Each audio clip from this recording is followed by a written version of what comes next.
Ewa Kenya leo maandamano ya Nairobi nasemaje? Tuingie Taoma kunasemaje? Watu wanagoma juu mafuta. Guys, ndio kutoka sasa naenda maandamano CBD direct. Na mimi hakuna kitu naogopa. Wewe majamaa, siku nyingine msiniambie kuna maandamano na mnajua vizuri sana amkuji maandamano. Sawa? Kumbe hii maandamano ilikuwa ya waoga ama ilikuwa ya kitandani? Ilikuwa maandamano ya kitandani. Sasa kuna hao wenye wameandikwa kazi wako na biashara, wako na mahali wanatoa pesa. Wanaona sasa vijana wanakasirika ujinga. Wanakaa hivi wakiona tunazusha. Watu wako jobless, wanaona sisi ni mafala. Juu wewe uko na mahali unatoa pesa. I don't know where this anger is coming from. It is not justified. It is justified. Youths are unemployed. 1.3 trillion gets lost just in 7 months. Hello, SHA is untraceable. Nini hizi systems za SHA wanasema ziko Dubai, sijui Qatar. Bwana, how is the anger not justified? Tuache kupimana. Okay, guys, I mean, what you can see here ni mavijana barobaro.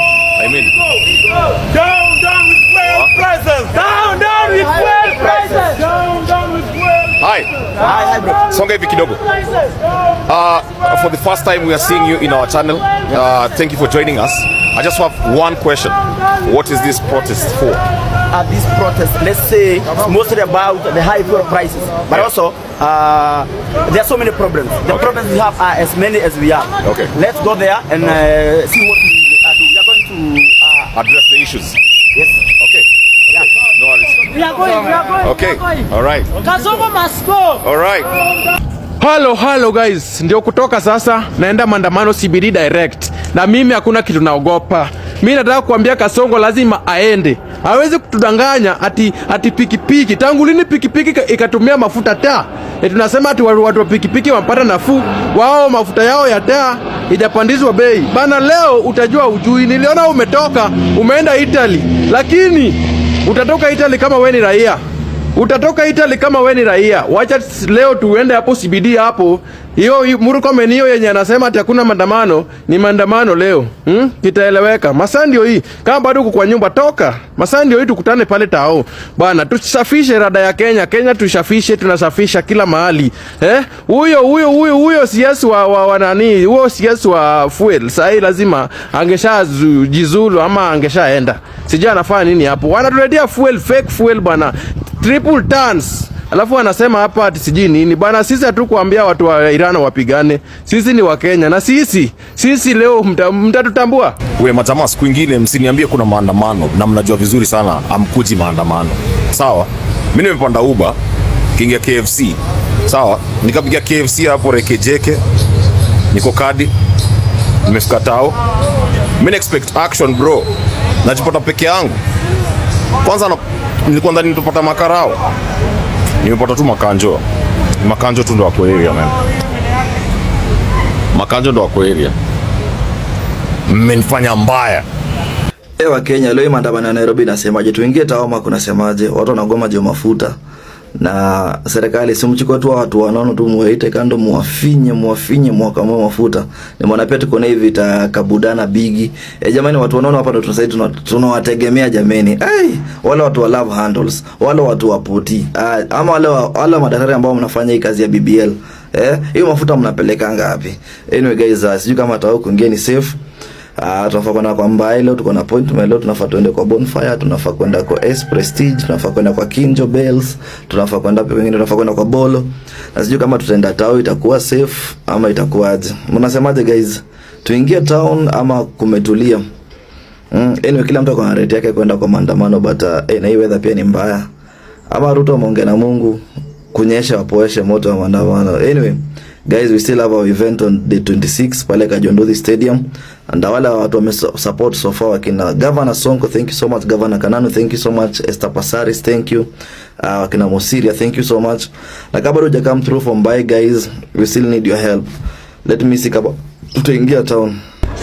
So guys, that is what you can see in front of me and what you can see behind me. Now what you can see in front of me is the police have organized themselves.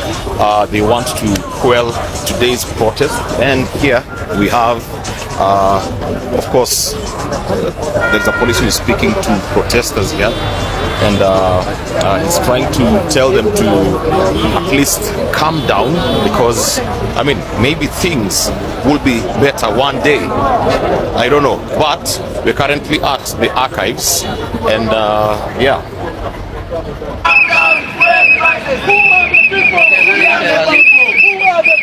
We are the people. Who are the people? We are the people. Who are the people? We are the people. High discipline. High moral. High discipline. High moral. Tumeona Wakenya wenzetu wamekuja hapa kuhakikisha kwamba our safety is guaranteed.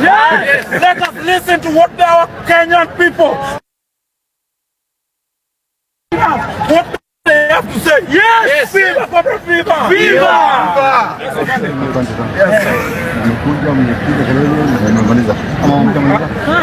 We have not finished. That's so fast. We are so peaceful. Notice. We are so peaceful. And the notice lasts until 5 minutes. We are so peaceful. So within this time, we will still continue. We are peaceful, we are following the law, we are following the constitution.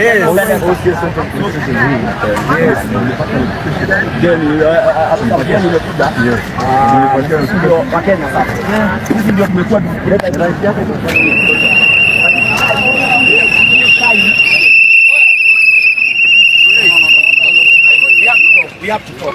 We have to talk. We are tired. We are here because of serious business. We are here because Kenyans are suffering. Yeah, we are suffering. We have reached a point. We are suffering. Na labda kuna jipya lolote ambalo umesikia Kibon kutokana na taarifa hizi kwamba huenda leo kukashuhudiwa maandamano? Nitasema bado bado hakuna lolote ambalo linafanyika, lakini huenda mambo yakabadilika. Hata tunavyotazama nje ni kama hali ya anga iko sawa.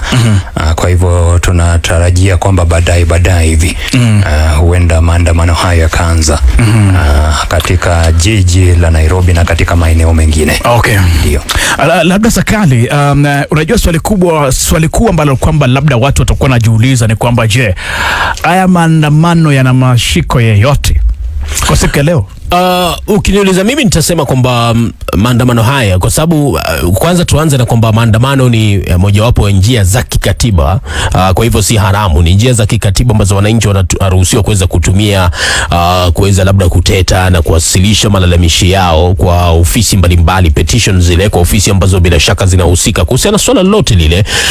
Kwa hivyo yanalindwa na katiba ya nchi, kwa wananchi kuweza kuandamana ama kuweza kutembea kutoka eneo moja hadi nyingine wakiteta kuhusiana na hili au lile, au wakisherehekea au kuadhimisha kitu fulani. Kwa hivyo labda tuanzie pale. Kisha pili, nadhani kwamba mahali ambapo tumefikia ni kwamba sawa na ilivyokuwa mwaka 2024 na sehemu ya maandamano ambayo tumekuwa tukishuhudia nchini ni maandamano ambayo yanachochewa na hali ambazo Wakenya wanapitia, na ndio maana unasikia Wakenya wenyewe wanajitokeza kuweza kufika pale mitaani. Nilikuwa nawasikiliza wanaharakati jana wakizungumza, wasema kwamba maandamano ya leo yatakuwa people led, kumaanisha kwamba si wanasiasa ambao wanaongoza, ni tofauti kabisa na kule nyuma wakati viongozi wa kisiasa wangeweza kuitisha maandamano, kumaanisha kwamba ni wananchi ambao labda wanahisi maumivu kutokana na hali ya uchumi, wanahisi maumivu kutokana na bei ya juu ya mafuta, wanahisi maumivu kutokana na sakata ambazo zimeendelea kushuhudiwa katika serikali na ubadhirifu wa fedha ambao umeendelea kushuhudiwa, ikiwemo ikulu ya rais, ikiwemo ofisi ya naibu wa rais na kadhalika. Kwa hivyo iwapo maandamano haya yatakuwa na matokeo, nadhani ni swala tofauti, lakini iwapo maandamano haya yana sababu za kutosha, nadhani kwamba zipo sababu za kutosha. And if you ask me, labda serikali haijajifundisha kutokana na maandamano ya awali, tukirejelea kwa mfano maandamano ya mwaka 2024. Alright. Nadhani kwamba hoja nzuri sana. Ileweke kwamba pia kuna maandamano ambayo yalifanyika Sabasaba. Nadhani kwamba ilikuwa ni Julai tarehe 7 mwaka uliopita bila shaka. Kibon, katika taarifa zako za habari nimesikia ukizungumzia kwamba kamanda wa polisi katika kaunti ya Nairobi ametoa kauli akisema kwamba maandamano haya ni haramu kwa kuwa kuna kibali kutoka kwa idara ya polisi kwamba watu waandamane, and we understand kwamba according to the law picketing is allowed, you know. But now this begs the question kwamba ikiwa kamanda wa polisi anasema kwamba kwamba hakuna idhini ya kuandamana. Does it mean kwamba labda wale ambao wamepanga maandamano hawakuwa wametoa notisi, kwa sababu polisi watasema kwamba kunafaa kuwapa ilani kwamba siku fulani kutafanyika maandamano, kwa sababu wanasema hii inawasaidia katika taratibu za kulinda usalama wa nchi. Kamanda wa polisi Isa Mahmud anasema kwamba hawakutoa notisi kwa wakati, lakini kisheria ama kikatiba tunajua kwamba notisi inatolewa kama siku 3 kabla ya maandamano. Kwa hivyo wanafanya tu vizuri, maandamano hayo yamepangwa vizuri. Notisi kama ilitolewa iko katika muda ambao unahitajika ndani ya siku 3, kwa sababu walitangaza, nadhani ilikuwa siku ya Jumatano kama sijakosea. Kwa hivyo ukihesabu Jumatano hadi leo hata imepita siku 3. Kuna huo muda ambao umetolewa kati ya siku 3 na siku 14 na Public Act ama Public Order Act. Yes, exactly. Na kitu kimoja hukumu, pole kukuchachawiza. Kitu kimoja ni kwamba wajua maafisa wa polisi ama idara ya polisi imekuwa ikitumia swala hili kama kisingizio, kwa sababu tuelewe kwamba kile kinachohitajika kwa maafisa wa polisi sio ruhusa. ni kunotify, ni kuweza kueleza maafisa wa polisi kwamba tunapanga tarehe fulani na fulani tutakuwa na maandamano ya kuweza kulalamikia ama kuzungumzia kitu fulani. Lakini hili limekuwa likigeuzwa wakati mwingi kuwa kwamba we will not allow, hatutaruhusu, hatutapeana idhini, hatutapeana leseni. Lakini kikatiba idara ya polisi haina wajibu wa kuweza kuruhusu au kutoruhusu maandamano. Wajibu wake ni kuweza kuhabarishwa kwamba tutaandamana siku fulani, ili pawepo bila shaka mipango ya usalama na labda njia mbadala za kuhakikisha kwamba kila kitu kinaendelea kuwa shwari, ile order ile inadumishwa. Na Sakali, nadhani kwamba na Kibon kuna vitu viwili ambavyo kwamba vinaibuka hapa. Nadhani kwamba kitu cha kwanza ni kuna mtu atajiuliza kwamba okay, polisi wanafaa kupewa ilani kwa namna gani? Kwamba wakati kuna mtu atakuwa anasimama kwenye jukwaa akisema kwamba siku fulani kuna kuwa na maandamano, hiyo ni ilani kwa polisi? Ama wakati mtu alikuwa amechapisha kwenye ukurasa wake wa mtandao kwamba siku fulani, tuseme kwamba kama chama cha kisiasa tuseme kwamba kimechapisha kwenye mtandao wake kwamba siku fulani kutakuwa na maandamano, je, hiyo ni ilani kwa polisi? Ama ilani yenyewe inafaa kutolewa kwamba kuna barua rasmi ama taarifa rasmi katika kituo cha polisi kwamba siku fulani kutakuwa na maandamano? Inatolewa rasmi, nadhani barua rasmi ndio inafanywa, alafu inatolewa kwa kamanda wa polisi wa eneo. Inategemea maandamano hayo yanafanyika wapi. Kwa hivyo kama inafanyika katika eneo la Kakamega, inamaanisha kwamba kamanda wa polisi wa eneo hilo atapokea barua rasmi. Kama inafanyika hapa jijini Nairobi, kamanda wa polisi wa eneo la Nairobi atapokea rasmi, sio kituo chochote, lakini kwa kamanda wa polisi wa eneo hilo. All right.